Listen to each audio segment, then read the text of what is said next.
As you can see, this is my newly installed Yoshimura Aliexpress exhaust system, and I'm gonna test it right now. We'll see how it performs. You can see here's a bracket. I have some problems too.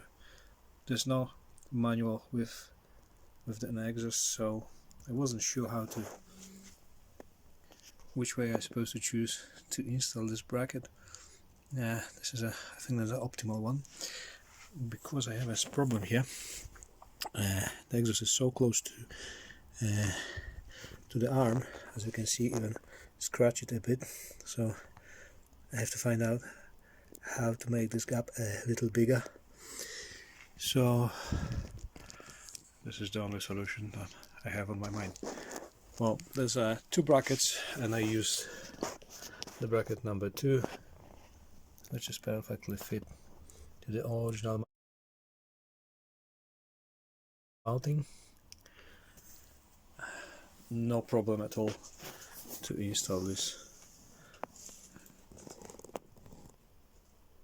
here. As you can see, the spring that holds the heater, and let's see how it sounds.